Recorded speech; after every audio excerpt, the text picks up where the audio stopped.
এই পুরাটাতে I come back to the same proposition যে Chittagong has to be the centre piece, it has to be the centre piece. কোন কোন জায়গায় হবে? একটা প্রথমটা হচ্ছে যে the manufacturing revolution we are planning to do, যে আমাদের এখন যেই লেভেলে আমরা ম্যানুফ্যাকচার করি সেটা আসলে আমাদের ক্যাপাসিটি বা ক্যাপাবিলিটির তুলনায় কিছুই না। দি আপসাইড ইজ ইনর্মাস। সো আপনারা দেখেছেন যে আমরা চাইনিজ একটা স্পেশাল ইকোনমিক জোনের ঘোষণা দিয়েছি, সেটা আনোয়ারাতে অলরেডি কোরিয়ান এপিসোড আছে, which is about to grow a lot, because আমরা আমাদের কিছু প্রবলেম রিজলভ করার চেষ্টা করেছি। মিরেশ্বরাইতে আমাদের ন্যাশনাল স্পেশাল ইকোনমিক জোন যেটা আছে, সেটাও আমরা মনে করছি যে বাংলাদেশের ইকোনমিক জোনের মধ্যে এটা হচ্ছে আমাদের ফ্ল্যাগশিপ ইকোনমিক জোন। সো যে ইন্ডাস্ট্রিয়ালাইজেশনের লং টার্ম ভিশন যেটা, সেটা কিন্তু পুরাটাই চট্টগ্রামকে ঘিরে। খুব রিসেন্টলি 2 দিন আগে আমরা একটা ন্যাশনাল কমিটি ফর্ম করেছি ফ্রি ট্রেড জোনের জন্য, যেটাকে ফ্রি ট্রেড জোন বলা হয় বিভিন্ন দেশে। তো সেটার জন্য যে জায়গা দেখা হচ্ছে, ওই ন্যাশনাল কমিটি দেখছে যে জায়গাগুলো এই মুহূর্তে কনসিডার করা হচ্ছে 2-3টা জায়গা, প্রত্যেকটাই চট্টগ্রাম। তো ইভেন্চুয়ালি ফ্রি জোনটাও আসলে খুব সম্ভবত চট্টগ্রামের কোনো একটা জায়গায় হবে। তো তার মানে আমরা বলছি যে প্রোডাকশনের মেজরিটি হবে হচ্ছে গিয়ে চট্টগ্রামে। তো যেহেতু প্রোডাকশনের মেজরিটি চট্টগ্রামে হবে, ইম্পোর্ট এবং এক্সপোর্ট দুই সাইডের কানেক্টিভিটিটাও আসলে চট্টগ্রামকে ঘিরেই আমাদের মনে করতে হবে। অবশ্যই মংলা আছে একটা পোর্ট, বাট লেটস কনসিডার যে primary connectivity for Bangladesh and this entire region has to be Chattogram. তো আমি কয়েকটা ডেটা আপনাদেরকে থ্রো করি প্রথমে। সেটা হচ্ছে যে, জানি না আপনারা জানেন কিনা, শ্রীলঙ্কার টোটাল পোর্ট আছে 7টা, এবং তারা তাদের যে ক্যাপাসিটি, হ্যান্ডলিং ক্যাপাসিটি 7.78 TU। বাংলাদেশে এখন ক্যাপাসিটি 1.3 এর কাছাকাছি, গিভ অর টেক, এরকম একটা নাম্বার। ভিয়েতনামে টোটাল পোর্ট আছে 47টা, এবং তাদের ক্যাপাসিটি 47 মিলিয়ন TU ক্যাপাসিটি, তাদের পোর্ট আছে 44। So we are talking about 1.29। আমরা বলি আমরা ভিয়েতনামের সাথে কম্পিট করব, ওদের পোর্টের সংখ্যা হচ্ছে 44 এবং ওদের TU ক্যাপাসিটি হচ্ছে 47। So almost 20 times, even more than 20 times than us. Cambodia খুবই ছোট্ট একটা দেশ, টোটাল পোর্ট নাম্বার হচ্ছে 26। আরেকটা স্ট্যাটিস্টিক্স বলি, সেটা হচ্ছে যে ওয়ার্ল্ড ব্যাংকের একটা ইন্ডেক্স আছে, এটার নাম হচ্ছে কন্টেইনার পোর্ট পারফরমেন্স ইন্ডেক্স, যে পৃথিবীতে সব দেশে যে কন্টেইনার পোর্টগুলো আছে তাদের পারফরমেন্সের একটা র্যাঙ্কিং হয়। সেই র্যাঙ্কিংয়ে তো সেখানে আমাদের চিটাগং পোর্টের র্যাঙ্কিং হচ্ছে 339। তো প্রথম যে 100টা পোর্ট আছে তার মধ্যে সরকারি পোর্ট হচ্ছে মাত্র 3টা, আর বাকি 97টা পোর্টই টপ 100 পোর্টের মধ্যে দেয়ার অল প্রাইভেটলি রান পোর্টস। তো তাই যদি হয়ে থাকে তাহলে clearly we have a lot of work to do. So আমি প্রথমে আমাদের চিটাগং পোর্টের চেয়ারম্যানকে অনেক ধন্যবাদ জানাই, উনি অনেক কষ্ট করছেন এবং আমাদেরকে আজকে সারাদিন ঘুরে দেখিয়েছেন বিভিন্ন জায়গা।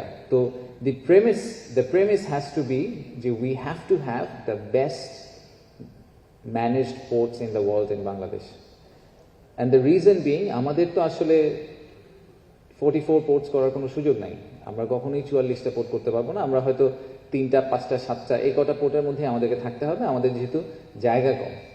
যেহেতু আমাদের 3টা 5টা 7টা পোর্টের মধ্যে থাকতে হবে, এবং এখন যে মাস্টার প্ল্যান আছে আপনারা দেখেছেন অনেকে, যে আমরা বলছি যে 7.8 মিলিয়ন TU দিকে আমরা চলে যাব 5-6 বছরে, যদি সবগুলা প্রজেক্ট সাকসেসফুল হয়। সবগুলা সাকসেসফুল হলেও আমরা শ্রীলঙ্কার কাছাকাছি গিয়ে পৌঁছাবো।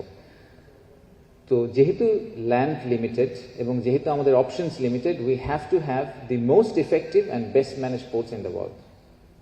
ঠিক আছে? সো সেই কারণে আমাদেরকে মেক শিওর করতে হবে যে আমরা আসলে কম্পিটিশনের সাথে ঠিকভাবে কম্পিট করতে পারছি, যারা বেস্ট প্র্যাকটিস অন্য জায়গা থেকে করছে সেগুলোকে আমরা নিয়ে আসতে পারছি, আর অ্যাট দ্য সেম টাইম আমরা আমাদের লোকাল বিজনেসকে ওই সার্ভিসটা দিতে পারছি। সার্ভিস কোয়ালিটি নিয়ে অনেকে কমপ্লেন করেন যে আমাদের দেশে পোর্ট থেকে ক্লিয়ার করতে যে সময় লাগে, এই সময় লাগার কারণে আমাদের এক্সপোর্টাররা তো ফ্যান্টাস্টিক নাম্বার দিচ্ছেন লাস্ট কয়েক মাস ধরে, ওনাদেরকে অনেক ধন্যবাদ। প্রায় ডাবল ডিজিট গ্রোথ অলমোস্ট প্রতি মাসে। তো তাদের একটা বড় সমস্যা হচ্ছে যে ওনাদের যখন একটা অর্ডার প্লেস হয়, সেই অর্ডারটা ওনার ক্লায়েন্টকে ডেলিভার করতে যে সময় লাগে, ওনার কম্পিটিটর ভিয়েতনাম থেকে আরও ফাস্টার ডেলিভার করে দিচ্ছেন। তো তার একটা বড় পার্ট হচ্ছে যে আমাদের we need to be a lot more efficient, যে ফ্যাক্টরি ডোর থেকে বের হয়ে কাস্টমারের দরজা পর্যন্ত পৌঁছাতে কত তাড়াতাড়ি আমরা এটাকে ম্যানেজ করতে পারি। অনেক বিদেশি ক্লায়েন্ট আছেন যারা মাল্টিপল কান্ট্রিতে অপারেট করেন, তারা কনস্ট্যান্টলি আমাদেরকে বলেন যে আমাদের port performance is not up to the mark. তো এই সব কিছুর ব্যাকড্রপে আমার ফাইনাল যে পয়েন্টটা, যে কারণে আমি আজকে খুবই আগ্রহ নিয়ে এখানে আসছি, সেটা হচ্ছে যে বিনিয়োগটা কতটুকু হবে। তো আমি যেটা আজকের কথাবার্তা শুনে যেটা বুঝতে পারলাম যে আমরা বেশ কয়েকটা পোর্টের কথা বলছি। আমি প্রথমে লালদিয়া পোর্টে গিয়েছিলাম, সেখানে প্রায় 600 থেকে 800 মিলিয়ন ডলারের মতো এফডিআই আসার সম্ভাবনা রয়েছে যদি পোর্টটা ঠিকভাবে এক্সিকিউট করা যায়। তারপরে আমরা গেলাম হচ্ছে বে টার্মিনালের ওখানে, যেখানে দুটো অপারেটরের কথা বলা হচ্ছে, তাদের প্রত্যেকেরই প্রায় $1 বিলিয়ন করে এফডিআই এনে ইনভেস্ট করার প্ল্যান। এবং তারপরে আমরা এনসিপির দিকে গিয়েছিলাম, সেখানে আমি শুনলাম রাফলি অ্যাবাউট $200 মিলিয়ন মতো কথাবার্তা হচ্ছে। সো এই ইনভেস্টমেন্ট, তো সো ইন টোটাল আমরা $3 বিলিয়ন কথা বলছি। এই টোটাল ইনভেস্টমেন্টটা হয়তো নেক্সট 3 থেকে 5 বছরে স্লোলি ট্রিকল ডাউন করবে if we are able to make it happen successfully. But এই স্লো ট্রিকল ডাউন হলেও বাংলাদেশের স্ট্যান্ডার্ডে unfortunately it's a very unfortunate fact যে আমাদের দেশের টোটাল এফডিআই নাম্বারটা খুবই ছোট।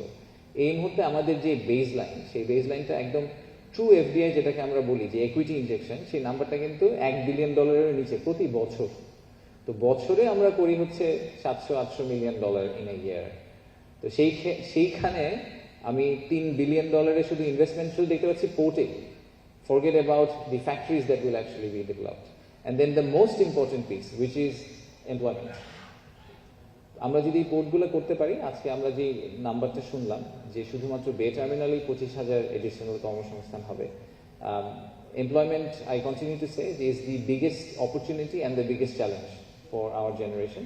So সেই জায়গায় যদি আমরা একটা ভালো ডেন্ট করতে পারি, আমরা যদি এই সরকার বলেন, আগামী সরকার বলেন, আগামী যতগুলো সরকার হবে বাংলাদেশের, আগামী 5-7টা সরকার, প্রত্যেকেরই কিন্তু সবচেয়ে বড় এজেন্ডা থাকতে হবে এমপ্লয়মেন্ট, কর্মসংস্থান।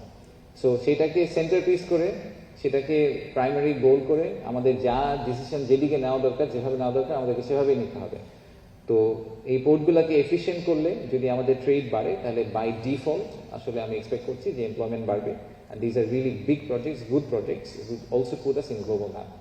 So আমি আসলে সবার কাছ থেকে কথা শুনতে বেশি ইন্টারেস্টেড। বেশ কয়েকটা ব্যাপারে জানতে চাই আপনাদের জেনারেলি চট্টগ্রাম সম্বন্ধে, চট্টগ্রামের ব্যবসা পরিস্থিতি, বিনিয়োগ পরিস্থিতি, ইনভেস্টমেন্ট ক্লাইমেট নিয়ে যদি আপনাদের কোনো ফিডব্যাক, মন্তব্য থাকে, anything that we can do from government to help you, সেই ব্যাপারে যদি কোনো কিছু বলার থাকে কাইন্ডলি প্লিজ শেয়ার। পোর্ট নিয়ে আপনাদের যদি কোনো মন্তব্য থাকে, আমাদের যে অ্যাম্বিশন আছে সেটা নিয়ে যদি আপনাদের অভিমত দ্বিমত যাই থাকে সেটাও কাইন্ডলি শেয়ার করবেন।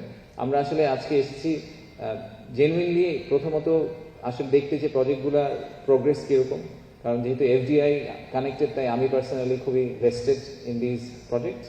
আর দ্বিতীয়টা হচ্ছে যে এই মেসেজটা আবারও পাস করতে, যে বাংলাদেশের এখন আমাদের যে অ্যাম্বিশন, সেই অ্যাম্বিশনের জন্য Chittagong is the centre piece. It has to be the crown Jewel বাংলাদেশের ইকোনমিক ডেভেলপমেন্টের জন্য। সো এটা খুবই আপনাদের সবার কন্ট্রিবিউশন এবং সবার সাহায্য এবং মন্তব্য আমাদের জন্য খুবই ইম্পর্টেন্ট। তো ধন্যবাদ সবাইকে। আমি সবার সাথে হয়তো সিঙ্গুলারলি কথা বলবো পরে এক সময়, বাট ঢাকায় দাওয়াত রইল। Most welcome to visit BIDA office any point in time. Thank you.